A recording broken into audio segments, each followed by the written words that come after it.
Hey everyone, welcome back to Learner's World. Today's video is another Did You Know video. This one is going to be over abnormal psychology diagnoses. I have a Quizlet and a fill-in-the-blank note sheet linked in the description box below. So without further ado, let's get started. Starting off with anxiety disorders. Anxiety disorders encompass the diagnoses of generalized anxiety disorder, panic disorder, social anxiety disorder, specific phobia, obsessive-compulsive disorder, agoraphobia, selective mutism, post-traumatic stress disorder, separation anxiety disorder, acute stress disorder, adjustment disorder, and health anxiety. Generalized anxiety disorder, this involves excessive uncontrollable worrying that interferes with daily life, begins slowly, usually starting in childhood or teen years.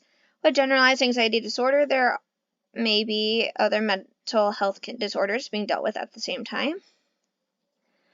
Panic disorder. If not treated correctly, it could lead to a reduced work capacity. It is a combination of intense repeated panic attacks with persistent worry about more attacks or avoiding situations they could occur. It sometimes runs in families and is more likely to occur in women than it is in men. Agoraphobia. This is a fear of open spaces with a broader anxiety about situations from which escape is difficult or help may be unavailable during a panic attack. The symptoms can vary widely, and not everyone with the condition avoids going outside. Selective mutism, anxiety disorder in which individuals are unable to speak in certain social situations. Symptoms can appear as one being completely unable to speak or communicating in limited ways. Separation anxiety disorder is a persistent excessive fear of separation from attachment figures. It affects people of all ages, including adults. It is more common in adults than it is in children. Acute stress disorder can be a strong predictor of post-traumatic stress disorder. It is a short-term mental health condition that can occur within the first month after a traumatic experience. Health anxiety is a persistent, disproportionate fear of illness despite normal medical tests. It is also called hypochondriasis. Social anxiety disorder. It is a persistent, intense fear of being judged. It used to be called social phobia. A person with social anxiety disorder, abbreviated SAD, typically shrinks into the background and is usually not heard.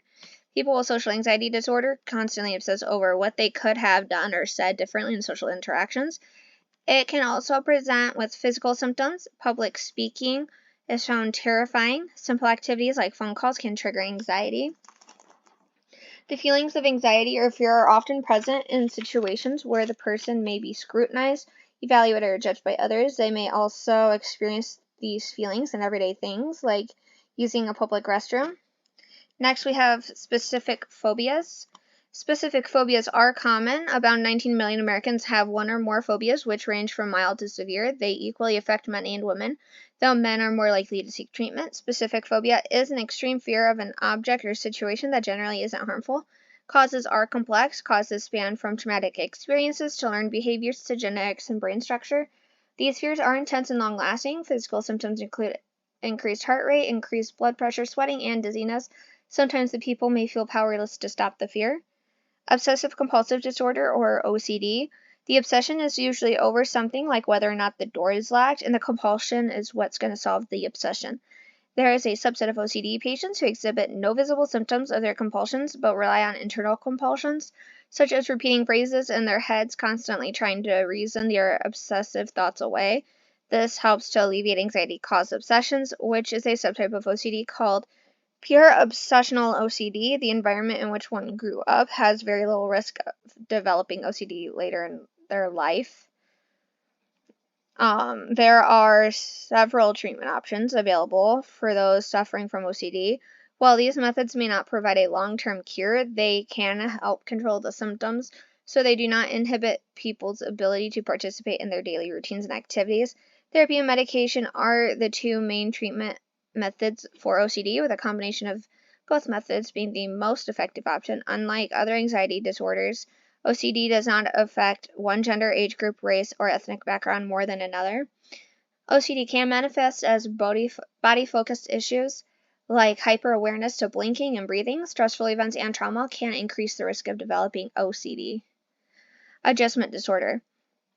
It isn't just one condition. It includes 6 different types based on the primary symptoms.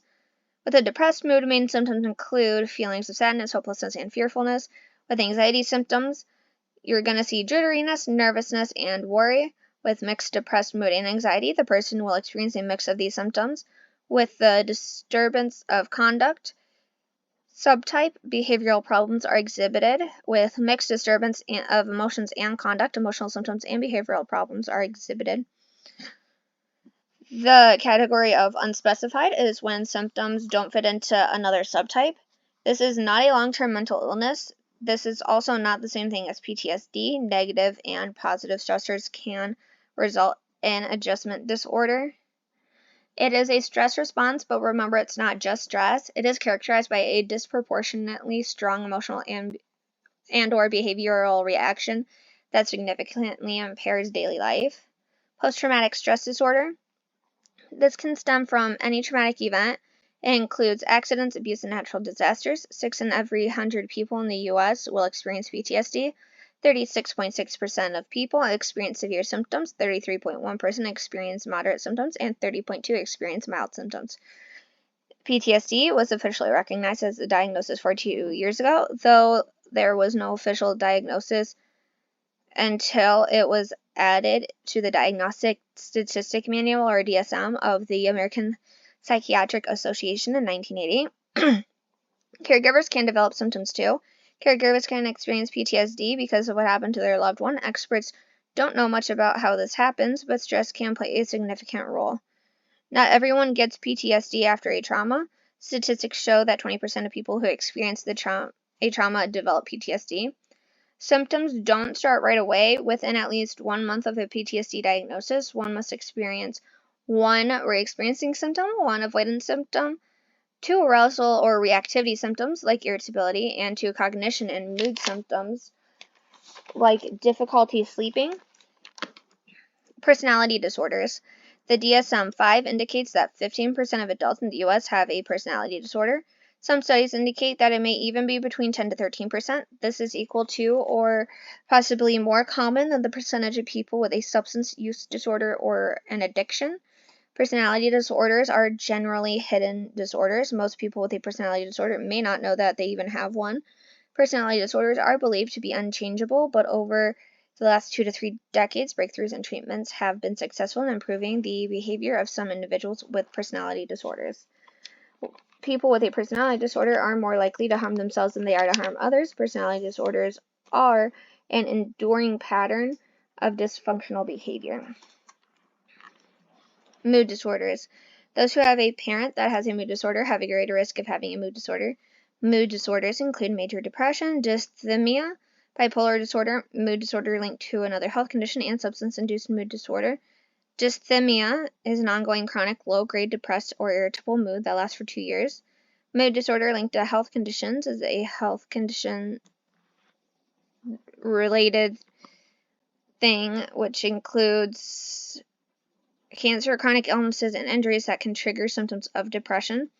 Substance-induced mood disorders, depression symptoms, which can be caused by alcohol use disorder, exposure to toxins, side effect medicines, or drug use, or drug abuse anyway. So mood disorders have symptoms which often include irritability, aggression, hostility, and ongoing sad, empty, or anxious mood, changes in appetite or weight, changes in sleep patterns, and difficulty concentrating. Bipolar disorder. This condition has genetic links. Mood swings aren't the only sign. Signs include impulsive behavior and agitation. It is going to show up differently from person to person, and there are several types of bipolar disorder, which are bipolar 1, bipolar 2, and cyclothymic disorder. But with bipolar disorder, fewer than 1% of adults have bipolar disorder. It is marked by periods of depression alternating with periods of elevated moods or mania. Next, we have depression. Genetics may be to blame for up to half of the depression cases. The heritability rate, or percentage of a trait being caused by genes of depression, is 40 to 50%. Depression can cause physical pain. While depression causes emotional pain, it can also cause physical pain. The physical pain may show up as stomach problems, headaches, and general aches and pains, without a clear reason, not to mention serotonin and norepinephrine, two brain chemicals that play a role in depression, also play a role in pain signals of the brain and nervous system. Depression is strongly linked to gut health. Research has shown there is a strong link between gut health and mental well-being, noting that depression is strongly associated with gut imbalance. Depression is characterized by less than normal interest in regular activities, with lack of energy and focus for at least 2 weeks.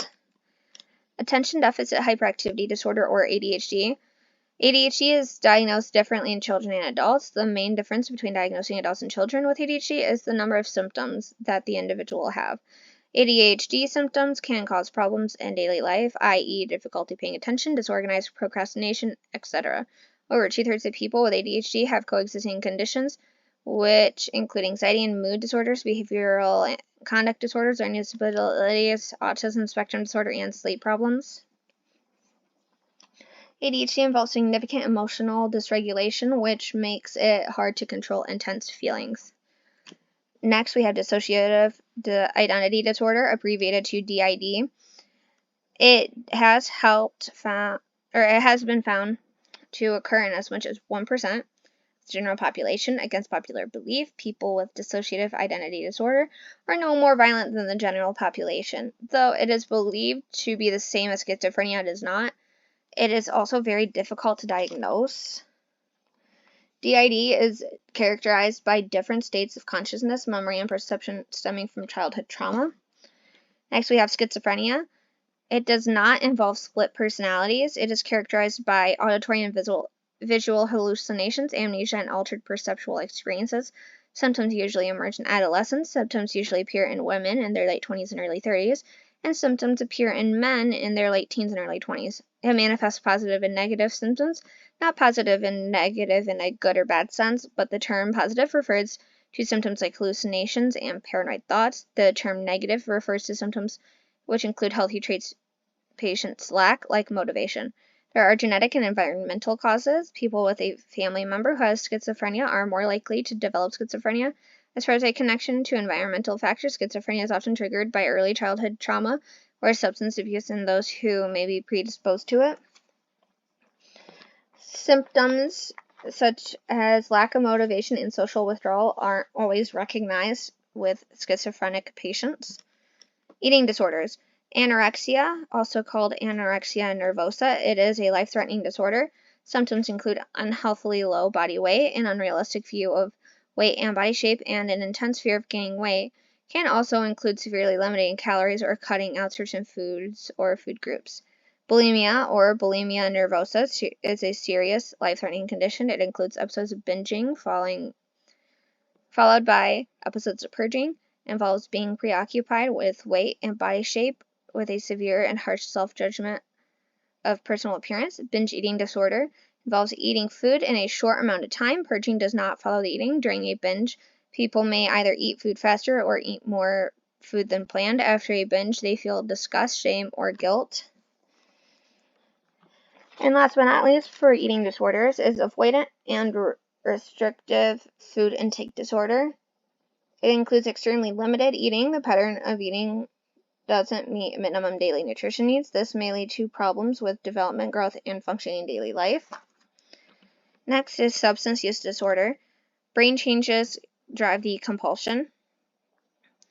While the initial substance use may be voluntary, repeated use leads to powerful lasting changes in brain chemistry.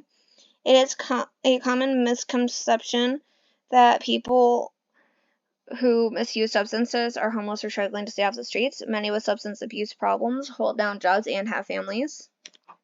Genetics play a role. A person's genetic makeup can account for at least 40 to 60% of the risk they have for developing a substance abuse disorder.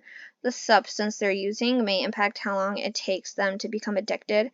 While it would take a while to become addicted to alcohol, other substances like opioids are far more addictive and will take considerably less time to get addicted to. It is a chronic treatable condition. The negative stigma surrounding the disorder is a significant barrier to effective treatment and recovery for patients. Next is antisocial personality disorder, or ASPD. It is hard to diagnose. Symptoms overlap with other mental conditions, such as psychopathy, in which it often co-occurs. One possible way to identify ASPD is with the use of an EEG. Researchers have found strong brain activity in the area of the frontal lobe, and those with ASPD, which is believed to have be where this stems from.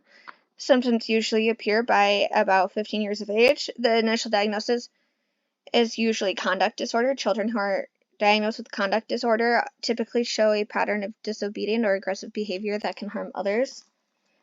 People with ASPD can be charming and manipulative with no sign of remorse for hurting or harming others, while still able to experience frustration over unmet needs. Sleep-wake disorders. What diagnoses fall under this category? Insomnia disorder, sleep apnea, central sleep apnea, sleep-related hypoventilation, non-rapid eye movement, sleep arousal disorders, nightmare disorder, rapid eye movement, sleep behavior disorder, hypersomnolence disorder, narcolepsy, restless leg syndrome, and circadian rhythm sleep-wake disorders. Good sleep hygiene may not be enough to treat some of these disorders. While it's important to have good sleep habits, it's a preventative strategy that does not address the root causes of sleep disorders. Untreated sleep disorders can cause lasting damage to the brain. Not only can it cause lasting brain damage, but it also increases the risk of neurodegenerative diseases. These include dementia risk, cortical thinning, and impaired brain cleansing. And autism spectrum disorder. It impacts 1 in 44 children. Children with autism may suffer from developmental regression, loss of skills previously obtained. It is not a degenerative disorder. Roughly 10% of children with autism have other neurological, genetic, and/or metabolic disorders. Children with autism may be creative, finding passions for art, music, theater, and dance, among others. That's all I have for today's video. I hope you guys enjoyed this video, or at least found it helpful. If you did, please hit the like button. And if there's a topic you want to learn about in a future video, please leave it in the comment section below. I hope you all have a great day. Bye!